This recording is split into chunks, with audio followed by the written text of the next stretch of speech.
la Bible dit, l'année de la mort du roi Osias, Ésaïe a vu le Seigneur assis sur un trône très élevé et le pan de sa robe remplissait le temple.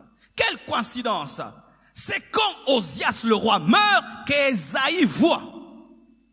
Des historiens disent que Osias était parenté d'Ésaïe et que Ésaïe avait accès dans le palais du roi et que cela était une source de distraction dans son ministère. Mais quand Osias est mort, c'est alors qu'il s'est concentré pour voir Dieu. Bien-aimés frères, ça j'aimerais vous dire avec toute l'assurance. Osias, c'est un péché résistant. Toutes les personnes qui ont connu des révolutions spirituelles, matérielles, financières dans leur vie ont connu une chose et elles sont arrivées au point de mettre leur vie en ordre avec Dieu. Toutes les personnes que vous entendez, il a percé, il a ceci, ce n'est pas seulement la vie de prière qui augmente, ce n'est pas seulement la vie de jeûne, non, se mettre en ordre avec Dieu, où tu regardes dans ta vie, tu dis, qu'est-ce qui est encore qui n'est pas de Dieu dans ma vie? Tu dis ça, j'enlève. Et tu vois le Seigneur assis sur un trône très élevé. Cela veut dire quoi? Ton retard dans la sanctification crée un retard dans ta destinée.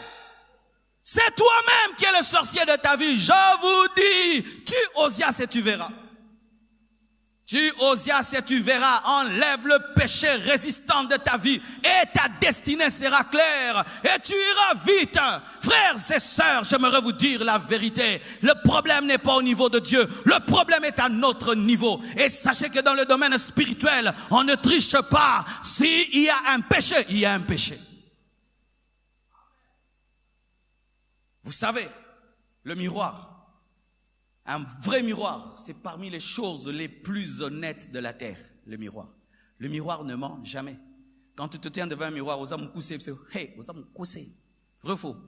Si tu es clair, le miroir te dit tu es clair, tu as des boutons. Le miroir va te dire que tu as des boutons, tu es très très beau. Le miroir te dira tu es très beau, tu es beau normal, tu es normal. Le miroir va te dire tu es normal. Je me regarde et je me mire et mon miroir me dit, tu es mal peigné. Et puis je dis, je n'ai que faire de ce que tu me dis. Je suis bien peigné. Ok. Tu vas sortir et tout le monde va dire que tu es fou.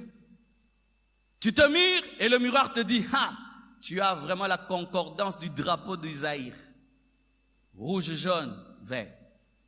Arrête, va changer. Habille-toi en bleu, blanc. Non, c'est beau. Quand tu sors, on t'appelle clown.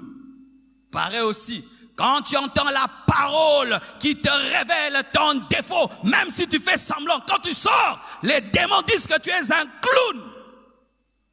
Les démons disent que tu es un clown. C'est pourquoi lorsque vous venez à l'église, vous devez prier que les prédicateurs soient des miroirs qui vous révèlent ce que vous êtes.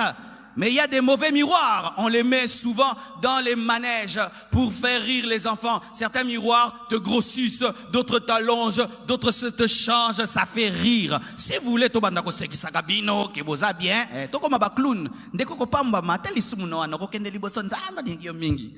Wa miroir est déformé mutu. Give me amen.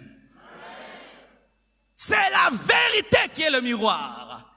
C'est pourquoi quand tu lis la Bible, tu dois savoir que c'est un miroir spirituel et tu dois te mettre en règle avec Dieu. Écoutez Jésus qui dit, le prince de ce monde vient, mais il n'y a rien de lui en moi. Voici une image que j'aimerais vous donner à ce sujet.